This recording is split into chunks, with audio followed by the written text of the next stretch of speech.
if you're new here, and if you are new here, please subscribe, join my little family. I would love to have you.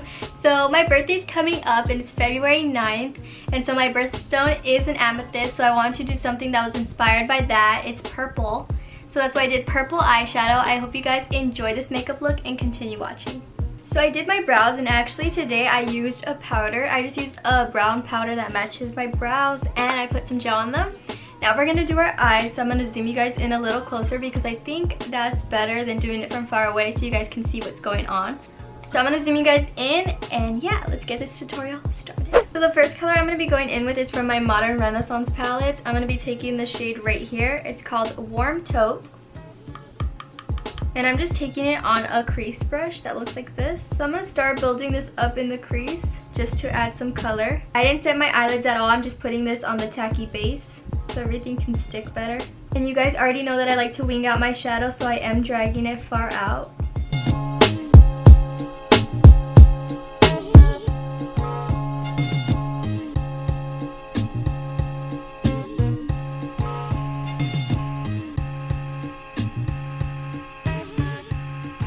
And just build it up as much as you want. I want everything to be just a little bit deeper, so I'm going to go in with Cypress Umber right here in the corner, and I'm taking that on a Morphe M506. And I'm going to start building this up on the outer corner.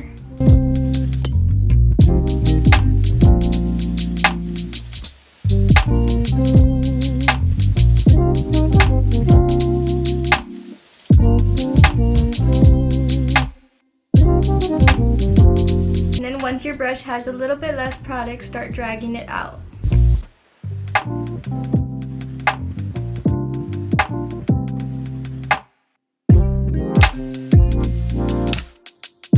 I'm going to go back in with this fluffy brush and just go over all of that.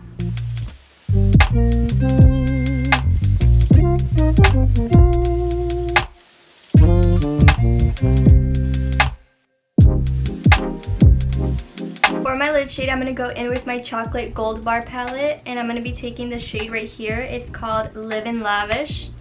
It's just a really pretty purple, and I'm going to take it on this little Anastasia brush. And I'm just going to start packing this on my lid.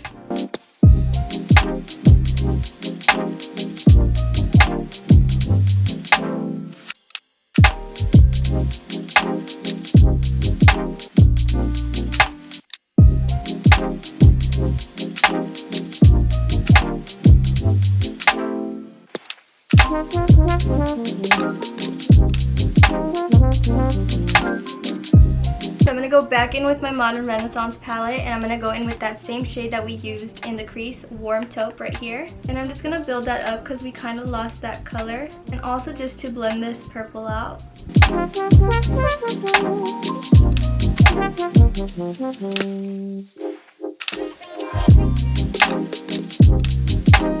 Now I'm going to go in with the dark shade. I'm going to go in with Cypress Umber, and I'm going in with the little M506. And I'm going to build this on the outer corner of my eye.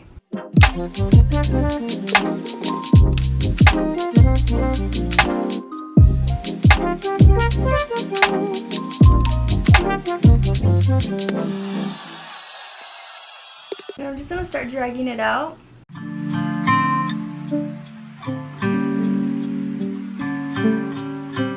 That purple is beautiful and all, but I want it to be more sparkly. I like sparkly shadows. I think they're so pretty. So I'm going to go in with my Sultry palette. Sorry for taking a bunch of different palettes, but you can use what you have at home. So I'm going to go in with this shade right here called Pearl. It's just a nice shimmer, and I'm going to see how this looks on top. I might mess it up, but if I do, I'll just pat on some more purple shadow. Yeah, that's beautiful.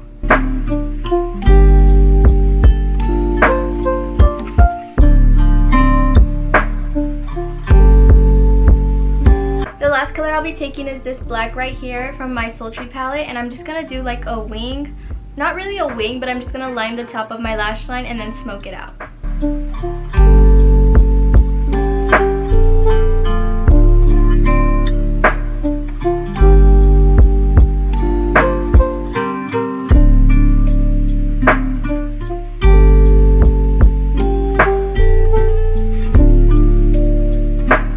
So I'm going to do the other eye off camera, and then I'll be right back.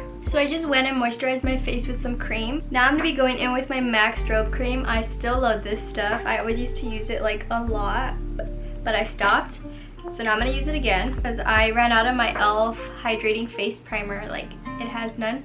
So I watched this movie earlier today and it's called Only Mine. It's on Netflix and it had me real, like, it was intense. I highly recommend it. I'll talk a little bit about it, but if you guys don't like spoilers, then watch one of my other videos because I'm going to be talking about this movie. But if you guys don't mind spoilers, because I honestly don't care if someone spoils a movie for me, it just makes me want to watch it even more because I know what's going to happen. I don't know if any of you guys are like that. So I'm going to be going in with some foundation. This is my Maybelline Fit Me Dewy and Smooth in the shade 125 Nude Beige. So the movie starts off with this girl named Ricky Dillon. Ricky Dillon. That's a YouTuber.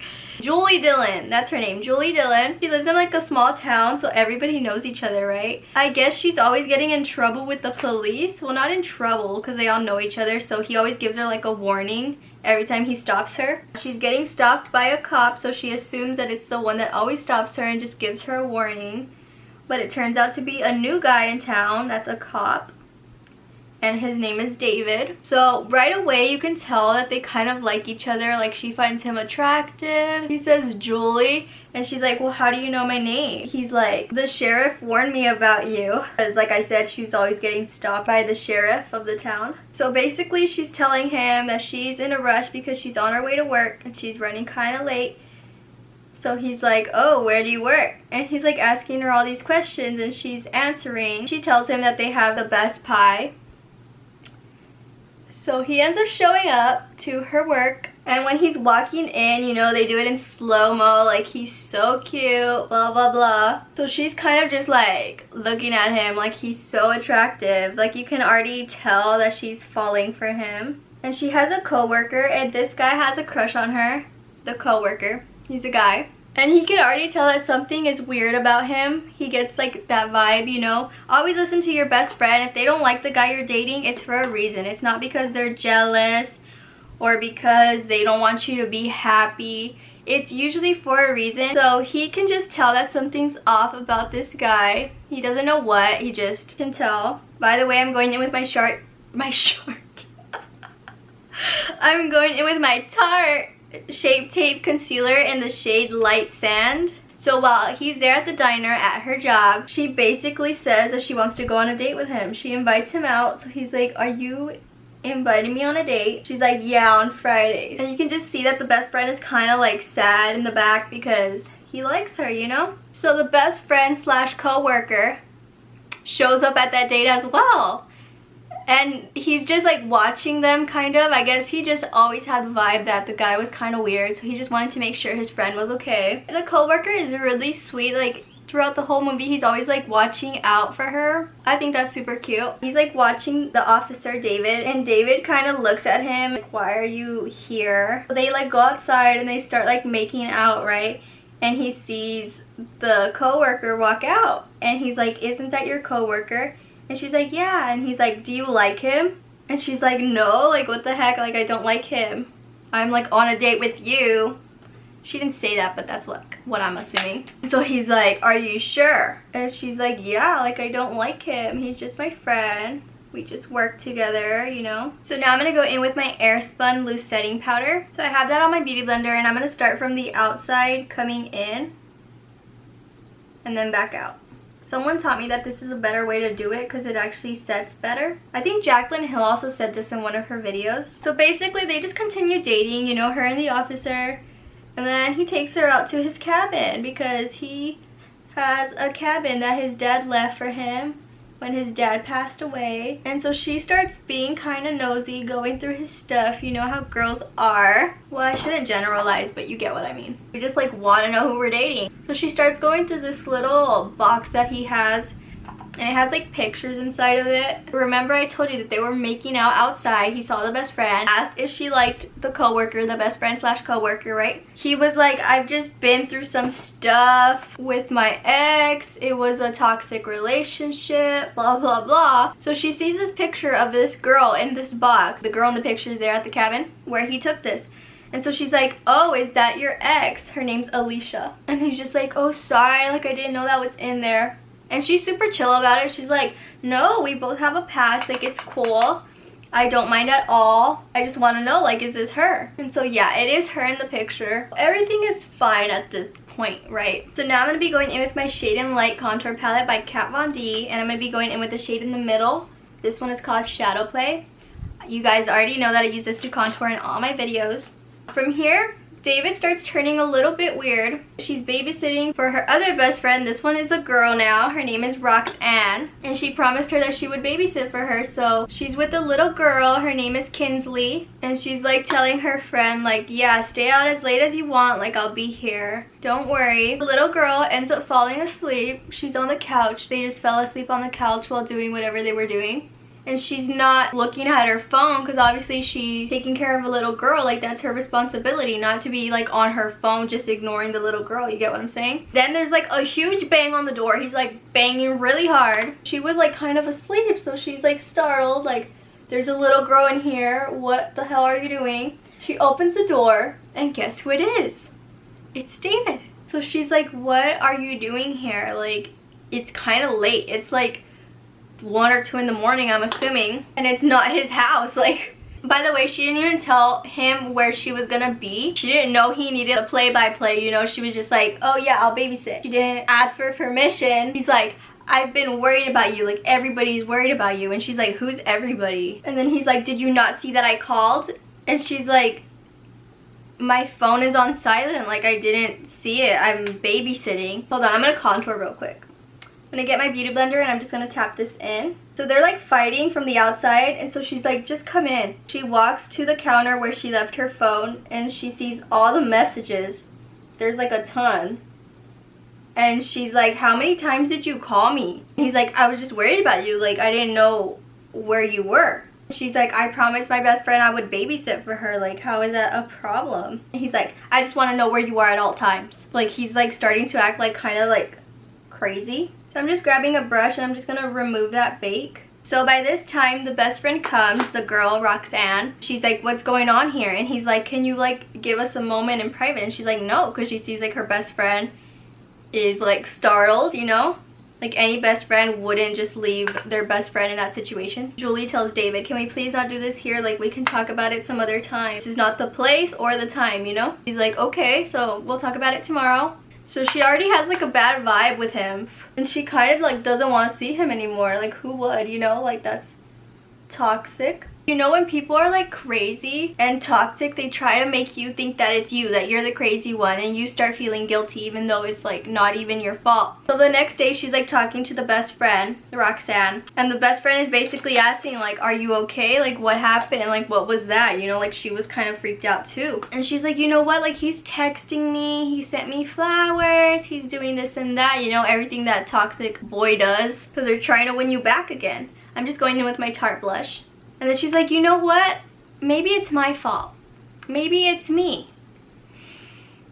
Oh, I hate when this happens. Like, it's not your fault. He's crazy. Like, leave. She ends up forgiving him. Like, oh, maybe he was just having a bad day, you know? But then, on their first date, he gives her one of those boxes, you know, like the ones that you open and a little ballerina starts like twirling and it has like music. So while she's talking with her best friend, she's like hearing that music. She's in the bathroom and she hears it like in her room. So she's like, I'm gonna have to call you back, because that's creepy. I mean, if it was me, I wouldn't want to be alone. I'd be like, stay on the phone, bitch. Like, you're not going anywhere. But she was like, I'll call you back. She ends up walking to her room and she sees the box. It has like a little note in the ballerina. It's a note from David. He's like, I'm out back. So then she goes outside and she doesn't see anybody. She's like walking in her shed, like looking to see if he's there. She ends up like in a corner and he corners her literally with a rake, and he like has it against her face. He's basically just saying like, I love you, like we're meant to be together. And she's kind of just going along with it because she sees that he has a rake at her face. And so whatever, she's going along with it because she just wants him to get the hell out. That's kind of what she wants to say, but he's psycho, so you don't say that to a psycho person apparently. She ends up like really startled. She goes inside, tells her mom what happened. He was like hiding out back in the shed and he had a rake to my head. The mom calls the other sheriff, so he tells David to come into his office and he's like, what the hell happened? This mom, Karen's calling me, that's her mom's name. Karen's calling me and she's saying that you cornered her daughter with a rake. Like, was there a rake involved? And he's basically like, yeah, there's a rake. There's like, I don't know, stuff that the garden has. I forgot what things he named, but like basically that's what he's saying, that of course there's a rake because they were in a shed in a garden type thing. So I'm wiping off that bake. She's supposed to go pick up Kinsley at school. She's not there, so she's freaking out. She's like, where the hell is Kinsley? So she's yelling like, Kinsley! And guess who Kinsley comes out with? With freaking David. And she's like, oh my gosh, you gotta be kidding me. Like, he's literally psycho. And so he's like, that's why you shouldn't be late. And she's like, I'm sorry for running a little bit late, Kinsley. Like, she's talking to the little girl. The other officer shows up, the other sheriff, and he's like, what the hell's going on here? Like, leave her alone, because she had already said to leave her alone. So he's not even supposed to be anywhere near her. David always has a way with words. So he's like, I'm just doing my job. I saw a lost little girl and I took care of her. He's doing crazy things throughout the whole movie, you know, just being a crazy stalker. Her best friend Roxanne works at a DMV. So she's like, hey, I really need a favor. Can you please tell me where Alicia lives? That's the ex-girlfriend of David, right? The best friend gives her the information, I'm assuming, because she's just on the road to see her. She gets to Alicia's house and she had this crazy lock system. Like, she has to unlock a bunch of locks, and then it's like another door and then like a little thing where you can just see like eyes. She opens up about everything. She's asking about David, and obviously Alicia's like, no, like, who's that? Because she's scared like that maybe she brought him or something. She's like, no, like, he's not here, it's just me. Like, please help me. Like, did he stalk you? Did he do the same thing to you that he's doing to me? Alicia just like, I can't help you, like, you need to leave. Which I thought was really rude. You went through hell and you can't help someone else that's going through hell the same way you went through hell, you know? Like, I would be so down to help anybody that was in the same situation as me. She leaves and she sees this truck behind her, which is David's truck, and it's like coming up to her really fast, and it even hits her from behind. He starts like getting on the side of her, basically trying to run her off the road, which ends up happening. She crashes like into like a tree, and he's like, really? Why are you coming to see Alicia? Blah blah blah. It's like, get in my truck. And she's like, no, like, I'm not gonna get in your freaking truck, like, just leave me alone. They're driving, and then she sees these little boys and she's like, help me. Like, she's trying to like tell them to help her, but they're just like, he takes her on this cliff and he's like, this is where I wanted to propose to you. Like, I was gonna propose to you here. Like, what would you have said? And she already knows how to play games with him because he's crazy, so you just like agree with everything he says. So she's like, I would have said yes. So she's kind of like hugging him from behind, and then she ends up slowly like backing away, like to like run and get the hell out of there. He ends up turning around, seeing that like what she's doing. So he runs after her. They're near a woods, you know how that goes, and he has a gun because he's a cop. So he ends up shooting her. I don't know how many times he shot. He just like kind of misses along the way, but then he shoots her. He hits her on the side, like where her hip is, and then he shoots her again because she's still running. It hits her like on the back, I think, and then he shoots her again and it hits like her head, like on the side right here. So she's lying down, like basically dead. Gets there and she's not responding because like you just shot her 3 times. Like, she's hella bleeding. So he leaves, and you know how I said like he was charming? So this girl at the police station kind of has a crush on him, and she's like always covering for him. Like, he always has like an alibi. That girl's so stupid. And so they think it's him, but she's like, no, like, he was with me. Stupid girl. Her name's Gail. So the mom always told her this story about 2 twins. The sun is their father, and that they get strength from the sun if they're ever like in danger or whatever. So as she's lying down dead, she's looking up and the sun is like shining over her, and she's basically repeating like what the mom would always tell her. They're both dreaming about it at the same time. So she goes to the police station and she's like, my daughter's still alive. And then the detective is like, no ma'am, you're in denial. And she's like, no, like, my daughter is alive. I'm not just like saying that. Like, you need someone to go and find her now. They get so frustrated when detectives don't listen to their parents. They know their kid better than you do. Just listen. So the guy's like, okay. But while the mom is saying that, David is like hiding. He's always hiding, being creepy stalker dude. So he's like hiding behind a wall, and he hears that she's still alive. So he goes before the detective goes, and he sees that her body's not there anymore. And he's like, I just want to be with you, like, I love you, you know, saying like creepy weird stuff. Then he walks back to his car and he sees that the detective is also there. The detective is like, what are you doing here, David? And he's like, oh, I just wanted to like cover some more ground. Like I wanted to see if we can find Julie, you know. I don't want anything bad to happen to her. He's like, no, you're supposed to be with the other cops that went I don't know where. Like over there, you know, like I'm the only one that's supposed to be here. The detective is getting like suspicious about him now. He's like, nah, he definitely has something to do with it. He's being weird. I don't know how it comes up, but David ends up telling him about the cabin that's nearby. Apparently, David ends up going missing. I'm gonna go in with my NYX natural lip liner. And by the way, I'll link everything I'm using down below in the description bar. So yeah, David's trying to hide from the cops. And he hides in the cabin. You can start hearing that little ballerina music, you know? So he starts like trying to look around the house like with his gun. And then he hears like a thud like in the closet. She's like hiding in the top or something, so she ends up like putting a rake like to his back and he ends up bleeding. So he's like looking for her and everything like that, but then he sees some lights like outside, like car lights, like headlights, not car lights. He ends up hearing the sheriff. The sheriff's like, David, come outside. So he goes outside and he sees him all bloody. And then he's like, did you have something to do with it?